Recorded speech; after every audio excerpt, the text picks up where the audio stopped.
Hey folks, Dave from Nerdarchy, hanging out with Nerdarchy's Ted. And today we're delving back into Mordenkainen's Tome of Foes. This time we're going to delve into Chapter 4, and we're going to be talking about the Gith.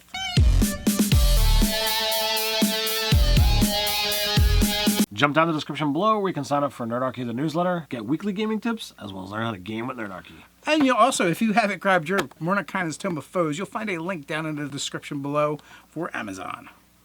All right, so we're talking about the Gith and their endless war. As you said, Chapter 4. We get to learn a lot about the Githyanki, the Githzerai, the fight of why they're constantly at war, their hatred with the mindflayers. And each other. We get to learn about, how the Githyanki, pair with red dragons. A lot of really cool, useful information. Yeah, as well as, the leader of the Githzerai and, their relationship with Limbo, the chaos of Limbo, and also how the Githyanki kind of operate out of the astral plane. And also we get a decent amount of information as far as if you want to have the bare skeleton of if you wanted to run some adventures in the city for the Githyanki. We learned about when we read about the dwarves, the mindflayers had taken over a lot of the creatures' minds, and that the Duergar had to win their freedom from the Illithid. Well, the Gith had to do the same thing, and they sent an envoy into the abyss to talk to Tiamat, and that's how the Githyanki wound up getting service with red dragons. Tiamat didn't respond; she didn't show up, but we get these cool red dragons that are, to this day, still aid them. Yeah, it was actually the hero Gith, right, where the race takes their name from. And, and oddly enough, Gith did not come back, but Valkith did. And she came over and became the Lich Queen and took over rulership of the Gith. And that's where the split actually happens, because the Githzerai are like, a specific Githzerai actually is like, you know what, I don't like the direction you're going in. This is not going to be good for our people. You're kind of really... You're just an asshole. You're like the mindflayers, essentially. Yeah, and there's actually a pretty cool quote in here that we learn later on. It says, under the Illithids, we and the Githyanki fought and died across 1,000 worlds for implacable masters. Under Vlakith, our kin fight and die across 1,000 worlds for an implacable master.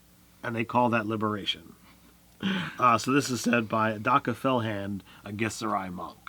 So it kind of makes sense. And yeah, it definitely speaks to that. And then, the odd thing about the Githyanki living in the astral plane is you don't need food or water or sustenance, and you don't age. So They actually have to have these creches away from the astral plane or prime material planes, where their young can be born and raised. And then, they kind of go through these trials and tests, and they only take the best because, well, you're probably dead if you weren't one of them. And then you're welcome back into the fold. So in your early trainings, you fight till first blood. In your later stages of your training, you fight to the death, because it is far better to die in training than it is to imperil a mission for Vlakith. So die young, or be great. So, and then from there it basically goes on talking about how they set out on raids to procure things, and really it seems like a lot of it is just to break up their boredom, right? They go out, they raid, they find they hunt mind flayers.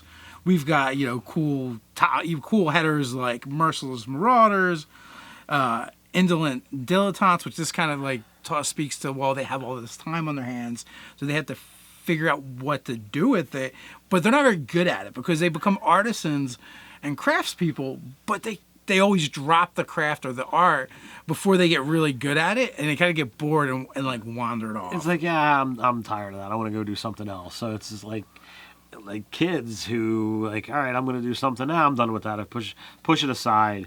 Later on, when you get into the way the city is, there's literally a section of the city that is just for the cast-offs. It's like, we don't need this anymore. We're just going to throw it over there and let someone deal with it. We find out about Vlakith and the way she lifts up the Githyanki, and that once they've gotten to a certain point, she welcomes them into her domain, and they ascend. And that's the promise that she gives to all Gith. And that if you become powerful enough, you can join her. And really the way you join is she takes you in, locks the door, steals all of your power, and eat your soul. It says in here that she has enough power equal to a conclave of archmages and more combat prowess than 100 sword masters. So yeah, you're not going to mess with her. She's a bit of a badass, to say the least. We also learned too, like the keepers of the silver swords are the knights, and also they're the ones that ride the red dragons as well. They're the ones that are partnered up with red dragons. In previous edition, it seemed like there was a lot more silver swords floating around, but now it's like, no, these special people that have them, but they're really strong. So the way, I always thought is, you see a Gith, they're going to have these, amazing swords. And they go into, the swords are really powerful. The swords are protected, far above, the Gith themselves. And if one were to fall into someone's hands that's not a Gith or Githyanki, Vlaakith is sending a war party to retrieve that because it's that special. Yeah, that part has always kind of been in the lore. Like, if you find one of those, it's all well and good, but they're coming for it. We even get a cool battle hymn, Knights of Breed Apart. I am her will made manifest. I am her unsheathed sword. I am a master of dragons. I am fate of all worlds. I am a knight of Valkith. Ever may she reign. Maybe they're a bit more musical than I am, but there you go. It doesn't seem like it would be particularly easy verses to sing. So maybe I need some accompaniment. Go get your bongos, Ted. So we get a stat block for what the silver swords are. Now this says greater silver sword. So to me that leads to believe that there's maybe there's some lesser ones, lesser silver swords, or just silver swords, and that only the truest knights wind up with one of these things, and you need to have psionic ability to attune with it.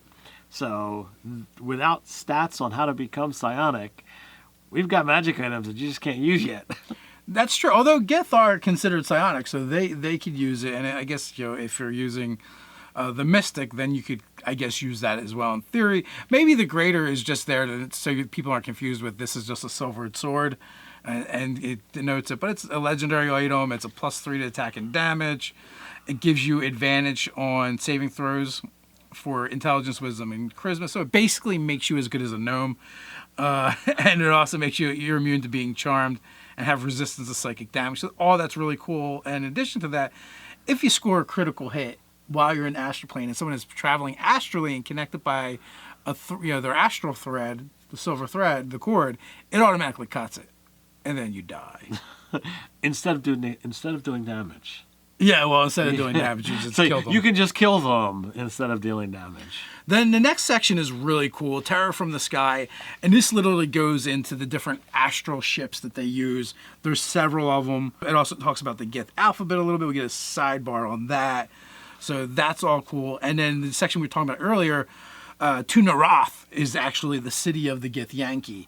And they do give you enough information, in my opinion. You could actually run an adventure here, or you can even start here because they do have a section that's like broken up into districts. District of Discards, where a non-Githyanki would potentially live. So this is where you could easily sneak into, and it actually literally calls it out. And it's like, hey, you want to run an adventure here? You want to start an adventure here? This is really the place to go. I thought it was really cool. And as so apart from what I would expect from the Githyanki, it's like, no, outside of their city, they are, war-torn, and they are going to cut you down and this and that.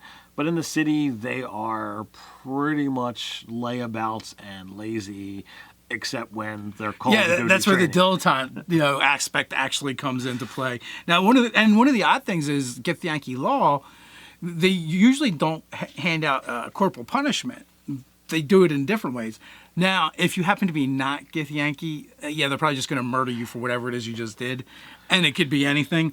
But Githyanki themselves, they're not going to suffer that kind of punishment.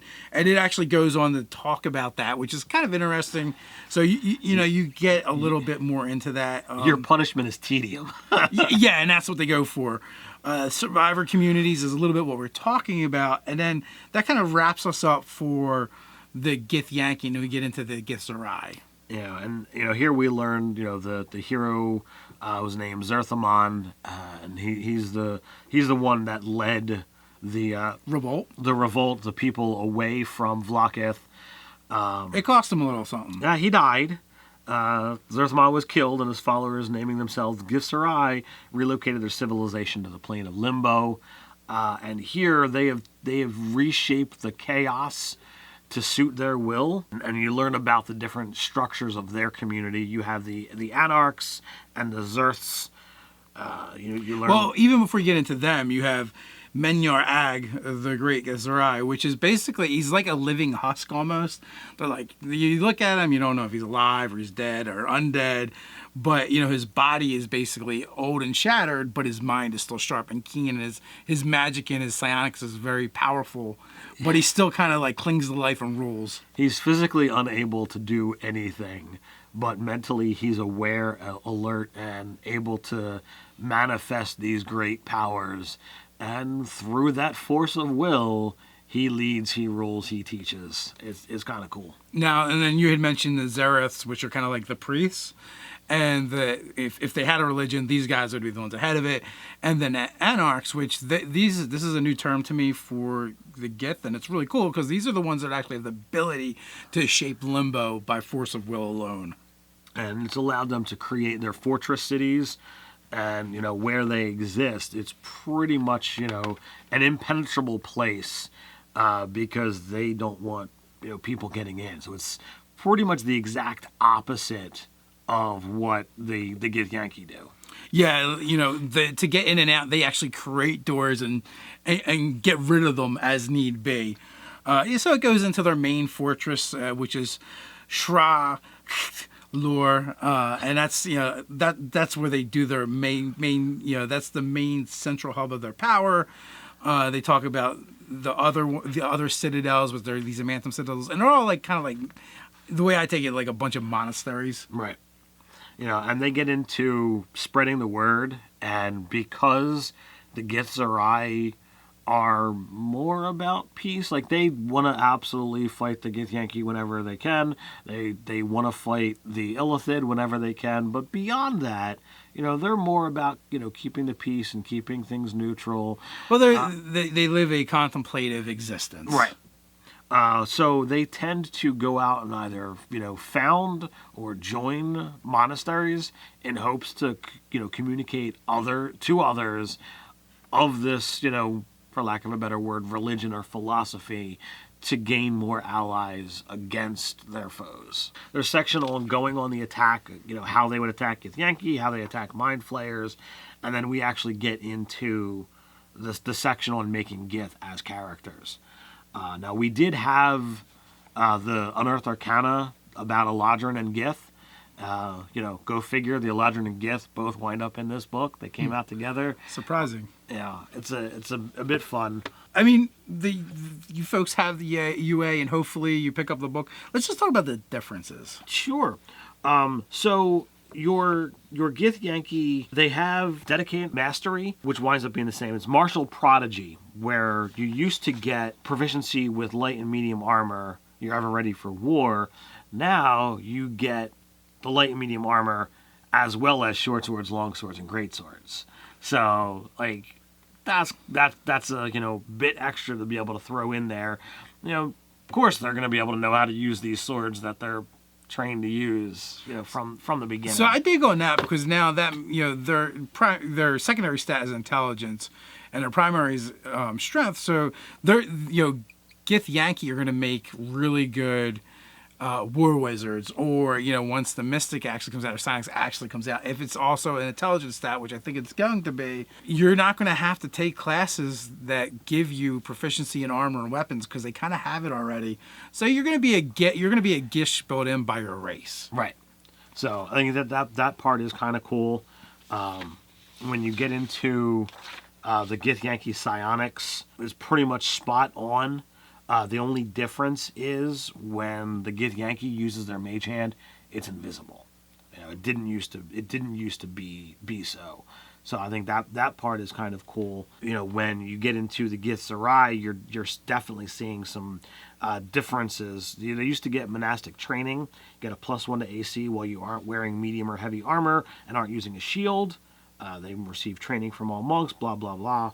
Whereas now you have advantage on saving throws against charm and frighten conditions. I'd rather have the +1 to AC, personally. I have to concur.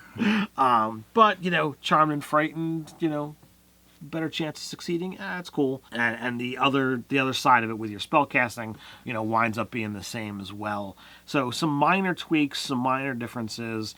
I think the Githzerai got weaker. I think the Githyanki got better. I would have to concur. So, but in some ways it does make a little bit of sense because they do have a strong mental fortitude. They're constantly being assailed by limbo. So I can totally get behind it, and just mechanically, yes, armor class is going to be better than these things are going to help you sometimes. It's true. And like every other section, we get into a bunch of tables, random height and weight, names, personality traits, ideals, bonds, and flaws for both the Githzerai and the Githyanki. Then we get into the tables that are kind of like Githyanki raiding parties, Githzerai groups, and it gives you different breakdowns, which is kind of cool. You have the raiding party composition, leaders, special allies, so other monsters that might be with them, or what the group is made up of. Also, what are they? For Githyanki get raiding party transport. So if they're on a skiff or maybe one of their galleons, that would be in there. It also talks about, there's the option that you could, if you're randomly rolling things, they might have a dragon with them as well. So, or multiple dragons, as the case may be. There's a die 3 there. As the case may be, is when you get into the Githzerai groups, as opposed to a purpose of a raid, it's the purpose of a mission. So you could have it be, this is just a role-playing encounter, unless the players do something silly. So you can wind up going down this road. I think it's kind of cool to have this as an option for your players. Yeah, I feel like both of them, there's some role-playing options as well as combat options. Obviously, with the Githyanki, they're going to be far more hostile towards your players for the most part than your Githzerai. Or you're probably fending them off from, a town or a village or something. If Illithid are involved, though, all bets are off. That's where I could see either side making alliances, and it could be a role-playing thing. Yeah, so one of the things is like seeking news on mindflayer activity. 20% chance they suspect the characters are hiding something. So if they think, you're working for the Illithids, combat. Sorry, we're roll initiative. We're doing this, which is kind of cool. It's got that built in that all right. I want to use these guys for combat. They don't need to know why. They just need to think that you are. Exactly. So with that, what do you guys think of the Gith section? We got a place where we can talk about it. That's down in the comments below. While you're at it, don't forget to like, share, and subscribe. You can check us out over on nerdarchy.com. So until next time, stay nerdy.